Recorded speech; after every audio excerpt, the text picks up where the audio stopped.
Hello, everybody, and welcome back to another edition of the bonus episode series here on the Culips English podcast.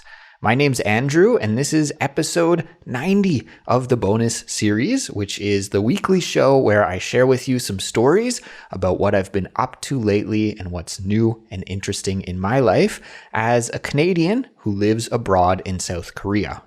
Now, the goal is that by listening to these stories, you'll be able to immerse yourself in the English language, and you'll be able to build your fluency, increase your cultural knowledge, grow your vocabulary, and ultimately, at the end of the day, become a better communicator. And hopefully, you'll be able to do that in a fun and entertaining way. I'll do my best here, at least, to be fun and entertaining. Anyways, today I'm going to tell you a little bit more about what I've been up to while I've been traveling in Australia. I've been in Australia now for a couple of weeks, and today I'm going to talk about the last little part of my time that I spent in Sydney. Right now, I'm actually in Melbourne, but there are a few things that I didn't tell you about during the time that I spent in Sydney. So I'll tell you those stories, and I hope you guys don't get bored of my travel stories. I hope they're not too monotonous to listen to again and again and again. If they are, just let me know, and I'll try and switch up the content. But I don't know, it's always a little bit stressful for me to try and come up with some stories to tell you during our bonus episode series. I think I've mentioned this before, but my life in general is pretty boring. I think I don't do too many interesting things, so I'm always a little bit stressed out, like, what am I going to share with the Culips audience this week? What was fun or exciting or funny that happened to me this week? But while I'm traveling, I don't really have that issue because I'm doing so many new things and so many different experiences that I don't do in my day-to-day life. So I have all these stories to share with you. And even though I'm not spending too long in Australia, probably I could, release like 3 months worth of Australian stories. Of course, I won't do that. I won't share 3 months of travel stories with you, but I will do it for the next couple of weeks because, it's what's happening in my life. And at least to me, these are unique stories that are new. So I want to share them with you as well. And I hope you won't tire of them. So expect a couple more weeks of travel stories, everyone. And before I get started, I do have a few announcements to make. The first announcement is that you might hear a little bit of background noise in this episode. I've learned that buildings and houses in Australia have quite thin windows, and the place that I'm staying at here in Melbourne has very, very thin single-paned windows. And that means that you can hear the traffic outside very easily. And one of the most famous things about Melbourne is its iconic streetcars and tram system. And so there are these streetcars everywhere. It's a really wonderful public transportation system, and I'll probably talk about it more in the future. But when one of the streetcars rolls by, there's a lot of rumbling in the background. So if you hear a rumble, don't worry, it's not your headphones breaking, it's just a streetcar going past. And even sometimes if a car drives by, or even if some people walk by on the sidewalk, I can hear them perfectly clearly in the room that I'm recording in right now. So if you hear some people talking in the background as well, then it's probably just some people walking by on the sidewalk. So please just keep that in mind, and I'll do my best after to clean it up and make sure the audio is as quiet as possible for you so you only hear my lovely voice. So that's the first announcement. The second announcement is that there is an interactive transcript and a vocabulary glossary for this episode that you can get for free just by following the link that's in the description. And there's also a comprehension quiz for Culips members. And I'll post the link to the quiz in the member-only channel of our Discord server. I think, in my opinion at least, the quiz is a very fun way to check out how much you've understood from listening to and studying with this episode. So I definitely recommend that all members check it out and give it a shot. Now, finally, if you enjoy the English lessons that we make here at Culips each and every week, then please support us by becoming a Culips member. Without our members, Culips wouldn't exist. So because of that, we provide tons of great perks and benefits to our members, Things like transcripts and full study guides for all of our episodes, ad-free audio, exclusive bonus content, and extended conversations for many of our episodes. What else? There are member-only live streams happening each month. There's our member-only series, The Fluency Files. There's our special member-only channel on Discord as well. So we really try to give back as much as possible to our supporters and to our members because, as I said, we couldn't do Culips without them. So thanks to all the members out there listening right now. A special shout out to you guys. We love our members.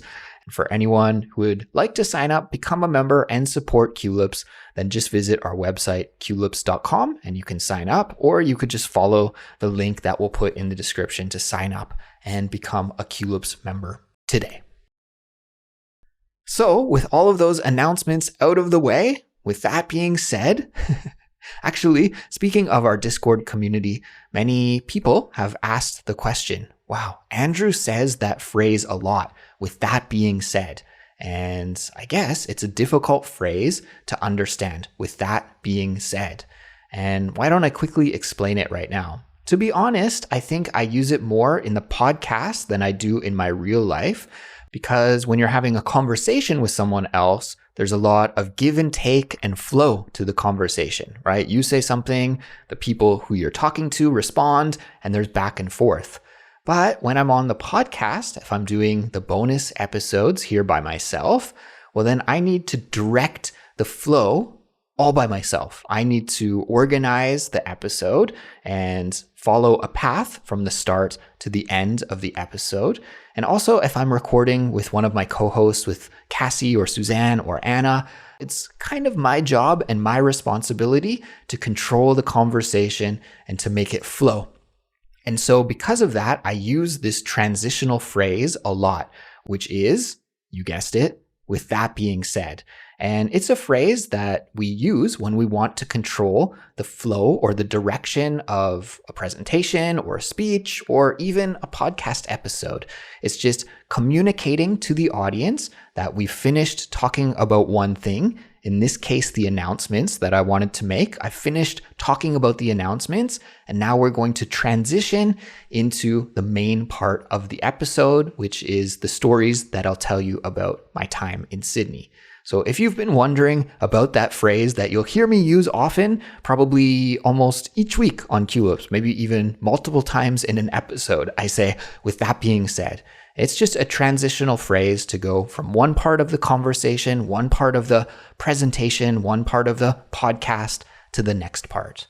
And I would say this expression is really great for, doing those things that I just mentioned, for making presentations or giving speeches, or perhaps you are organizing a meeting, chairing a meeting, something like that. But in everyday conversation, we wouldn't use it as much. I don't want to say we never use it, but we wouldn't use it as much as we would in those other kinds of situations.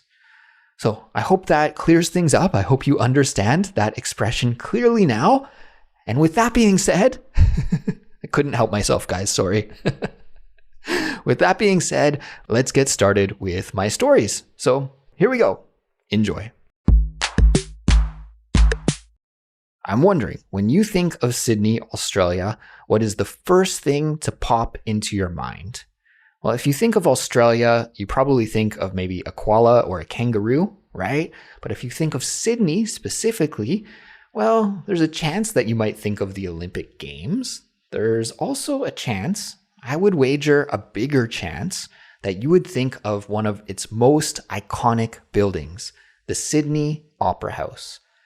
For me, when I think of Sydney, that's exactly what pops into my head, the Sydney Opera House.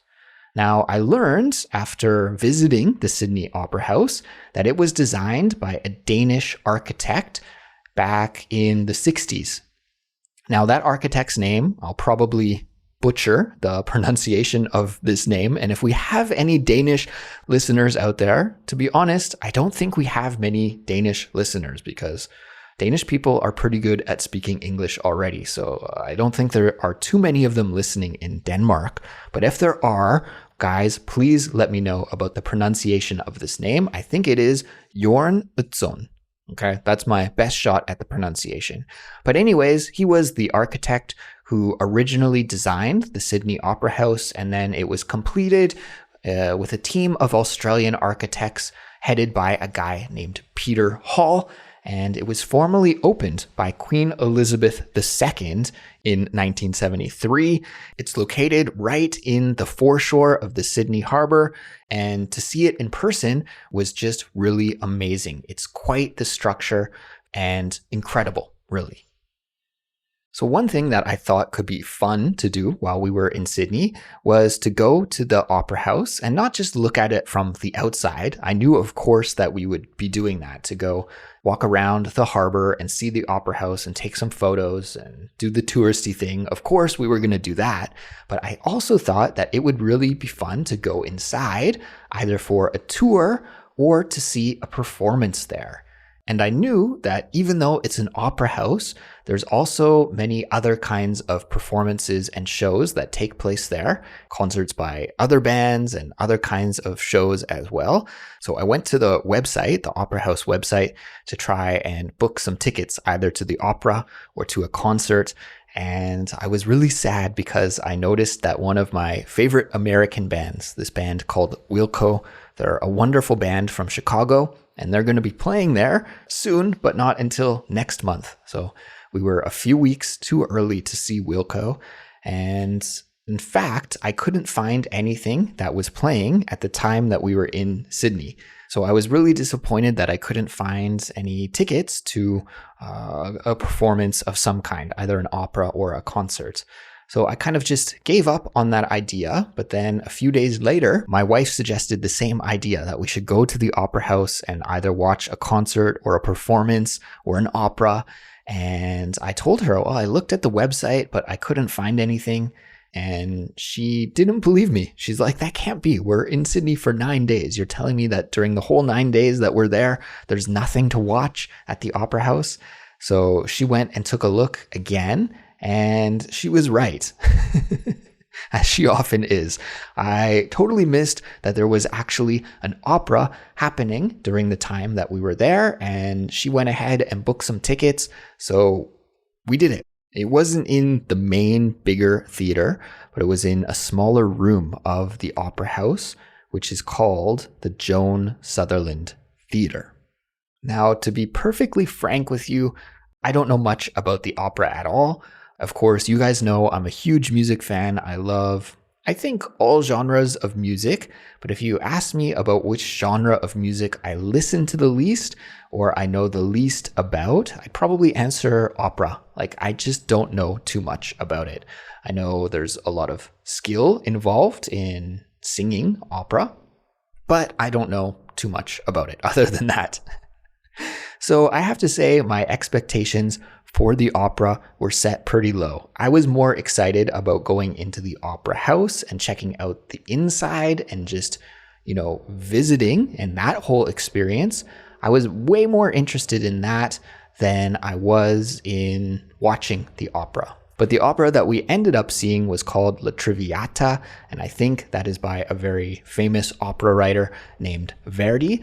And so yeah, we watched that opera, and I have to say, I was blown away. I really enjoyed it. I was impressed not only by the venue, which was amazing, but also by the talent of the singers and the orchestra and the conductor of the orchestra. It was just a spectacle in the truest sense of the word, and I really, really enjoyed the opera. Of course, it was all in Italian, so I didn't understand much, but there were some subtitles displayed for us. And I don't think they translated everything word for word, because the singer would sing for like 30 seconds and there would be one little short sentence of the subtitles on the subtitle screen. So I don't know if we were getting the full picture of what the singers were communicating. However, it was helpful, at least for following the outline of the story. And I also did go to Wikipedia to read the summary of the story before we watched the opera, so I could follow along, even though it was in a foreign language that I know nothing about. Now, we watched the opera in the afternoon. It was a matinee show. And one of the things that was really, really fun about going to the Opera House and watching the opera was people watching. people watching because the level of sophistication and the fancy outfits of all the people who came to watch the opera was wonderful. Most of the people that attended the opera, to be honest, were senior citizens, like older folks. There were a few people who were younger than my wife and I, and a few people who were around the same age as my wife and I. But I'd have to say that like 80 to 90% of the people watching the opera were senior citizens. However, they were dressed to the nines. They went all out. There were some really, really stylish people wearing really unique outfits, wonderful dresses and suits, and people mingling in the lobby, drinking champagne before the opera and during the intermission as well, which is what we call the break in the middle of a performance. So during the intermission, when we had a 20-minute break, everyone went back out into the lobbies and people drank champagne again. I didn't drink any champagne because A, it was expensive, and B, I think if I had a glass of champagne in the middle of the day like that, I probably would have either gotten a headache or fallen asleep during the middle of the opera. So I abstained. I didn't drink any champagne. I had a glass of water though, and I also mingled around a little bit. So that was just really fun. And then after the show, right outside of the Opera House is a place called the Opera House Bar, which is a bar/restaurant and is right beside the Opera House with a beautiful view of the harbor and the harbor bridge. And it's kind of like one of those things that you must do if you go to the opera in Sydney, is that after the show, you go to the Opera House Bar and you can enjoy a meal and a drink. And that's what we did. We went there for lunch and we really enjoyed that meal. To be honest, the food in Sydney overall didn't really impress my wife and I. I don't know if we just went to the wrong restaurants or what, but overall, I'd say it was like so-so at best. But at the Opera House Bar, the food was actually pretty good. So we really enjoyed that meal. And then afterwards, we just walked back to our hotel. And that was our opera experience. Now, aside from watching the opera, there are so many other things that I did in Sydney. I did a lot of running. The weather was so good and I had some free time when my wife was busy doing some other business that she had to do. So I had some free time to myself and I used most of that free time to go running. I did this really cool run called the 7 Bridges Run, which is a route that I found online on Strava. And the route, I don't know if it's like a popular running route in Sydney or not, but I have the feeling that it's a pretty popular run. It's around 22 or 23 kilometers, if I recall correctly. And it takes you through some of Sydney's most beautiful locations, very picturesque, and over 7 of its iconic bridges, including the Anzac Bridge and the Harbour Bridge, which is great for looking at the Opera House and the harbour. I took some beautiful photos from that location on the bridge of the Opera House and the harbour. I've actually posted that photo to our Instagram already, so if you want to see just how amazing of a photographer I am, then you can check that out on our Instagram. Now that run was actually a little bit stressful for me because I think I did it like the first day that we arrived in Sydney. I was like, I'm going to go explore the city. I'm going to do this big run across all of these bridges and through these different neighborhoods. And the day before I did that run, I updated the operating system of my phone. I use an iPhone, and right before we left to go to Australia, there was an update available. So I updated my phone. And I don't know if you guys have ever had this happen to you. I don't know if this is just something that is actually happening or something that is all in my head. I'm not sure.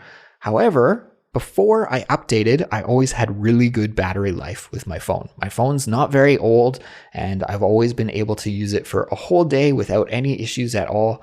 And I've never had to charge it in the middle of the day or anything. However, when I went for this run, I was about, 10 kilometers into it or something. And suddenly I noticed that my battery was getting low. And I got a little bit worried because I was like, this is unusual. Usually I don't have this kind of battery issue with my phone. I should just keep my eye on my battery to make sure that my phone battery doesn't die. Because if it dies while I'm on this run far away from the hotel, well, then I might have some problems. Now, I have to say that I was using a GPS app on my phone so that I could follow the Seven Bridges running route because it's not clearly marked. It's just like some course that somebody made up, I think. It's not an official trail in the city, so there are no signs or anything. So I did have to follow the path on my phone. After I noticed that my battery was dying quickly, then I kept a close eye on it. And I noticed that it was going down really, really quickly. So it was like at 30%. And then 10 minutes later, when I checked, it was at 20%. And so at this point, I started to get stressed out because I was about, halfway into the run, maybe 12 kilometers or so into the run. And it wasn't the most straightforward route. I was doing a lot of turns and stuff. And I think I could have retraced my steps to find my hotel again, or even asked somebody for directions, I do speak English and Australia is an English speaking country. So it wouldn't have been like I was totally majorly in trouble. However, I still didn't want to get lost and I didn't want to be without my phone or my way to contact anybody or even like the address of my hotel. So I was starting to get stressed out. So I turned off all of the functions on my phone, like the Wi-Fi. I kept on the GPS because I needed it to see where I was going. Probably at this point, it would have been smart for me to just turn around and go home following the same path that I had already taken, right? But that would have been so disappointing. And I did want to cross the Harbour Bridge, which was the final bridge in this series of the 7 bridges that I had to cross. So I just turned off all of the functions, made sure all of my apps were closed. I was listening to music on my phone while I was running. So I turned the music off and I turned my screen brightness down to 0. And I just crossed my fingers and hoped that I could get back to my hotel, to my wife, without getting lost in the middle of nowhere.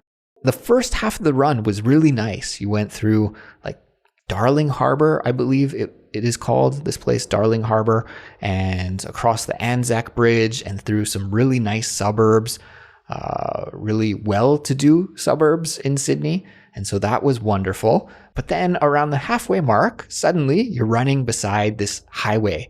And so for the final half of the run, most of it was actually beside a highway or another big, busy main road.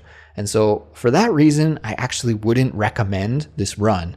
The first half is very beautiful. The second half is like, meh, so-so at best. But it ends with a bang because suddenly you go off of that kind of ugly-ish main road. You're just like running beside a lot of traffic and there's a lot of fumes and, traffic noises, cars honking their horns and that kind of thing. And then you come back into the city and you cross over the harbor on the Harbour Bridge and you can see the Opera House and see the ocean and see the city. And that made it worth it. And it also gave me like a nice introduction to what Sydney's like. Like I saw the really beautiful parts of it. I saw the not so beautiful, just regular city parts of it. So that was pretty cool. Aside from that, I also did a lot of running in one of the main parks in Sydney called Centennial Park. It's one of Sydney's oldest and largest parks, and it's a really popular place to go and run. There's this big 3.5 kilometer circuit, a loop in the middle of the park that was really, really fun to run on. Lots of other runners out there, and it felt great to run among so many other people. In Seoul, when I go running, I do pass other runners, but not too many, especially, now it's the winter, so I don't see too many runners when I run in Seoul. Definitely not to the same level as in Sydney. So that was really fun and just a good way to kind of spend some time seeing what local people do. So I really enjoyed that. And aside from that, my wife and I also went to the famous Sydney fish market. We ate some fresh seafood there. We had oysters, some sashimi, some salmon, some tuna, and lobster as well. You order your food inside the market, and then there's an eating area inside the market, but also outside the market as well. And personally, if I have a choice to eat inside or outside, I'm always eating outside as long as the weather is not terrible. And the weather was nice that day, so we decided to sit outside and eat outside. But it was a little bit stressful as well. A lot of stress on this trip. It was stressful because there were so many seabirds around the market. There were seagulls, there were these other birds that I think are called spoonbills. I'll have to look at their name online, and if I can find, I think I took a picture of one. If I can find that picture, I'll post it on Instagram for you guys to see. But they have these long bills, and they're white birds, and yeah, they're all over the place in Sydney, and they like to peck around at the ground and eat garbage or whatever they can find. I think they're scavengers. So there's seagulls, there were these other birds, which I think are called spoonbills, and there were pelicans as well. This was the first time in my life that I've seen a pelican in real life. They are huge. To me, in my opinion, they're a little bit scary. They have these big eyes that look soulless. That's what my wife and I were saying. It was the first time that she saw one as well. She's like, oh, it looks like there's no soul in these birds. Like they're just big robots or something. So they were a little scary as well. And so when we were eating our seafood, we were just like eating really quickly, trying to get it down before the birds would come and swoop in and steal it. When I was in elementary school, I had a traumatic experience, probably in the 2nd or 3rd grade. Look at me, I'm speaking like an American. In Canada, we say in grade 2 or grade 3. Americans say 2nd and 3rd grade. Canadians, we say grade 2, grade 3. So either in grade 2 or grade 3, I went on a field trip to Centennial Park in Vancouver. Many of our listeners who have visited Canada or visited Vancouver, you guys will know about Stanley Park. So I was there for a field trip with my class, and while I was eating one of the sandwiches that my mom prepared for me in my lunchbox, I was just holding half of the sandwich in my hand, and while I was just holding it in my hand, ready to take a bite of the sandwich, a big seagull swooped in and grabbed the sandwich right out of my hand. So the seagull ate well that day, and I guess I only ate half a sandwich because the other half was gone. So I didn't eat very well that day, but that trauma has stayed with me ever since that day back in grade 2 or grade 3. So I kept that memory in mind and made sure that it didn't happen again. And my wife was actually really good at scaring off the birds. If they came around to check out what we were eating, she scared them off very quickly. And so we were able to enjoy our meal at the fish market. We also did so many other things in Sydney. I don't have time to talk about everything here, but we really had a great, wonderful time. And now, like I said, we're in Melbourne and we're going to be here for the next little bit. So probably in next week's bonus episode, I'll give you some updates about what's going on during our time here in Melbourne. But for now, I think I'm going to wrap things up because there is a helicopter flying around outside right now. And as I mentioned, the walls are paper thin, the windows are paper thin here in the place where I'm staying at. So I want to make sure that you guys are not interrupted by the whirling of this helicopter. So I'm going to wrap things up here now, everyone. But thank you for listening. If you made it all the way to the end, then I want to say congrats on completing an English study session with me today. You did a fantastic job. So we'll be back with another new episode here pretty soon in the next few days. But until then, take care and bye for now.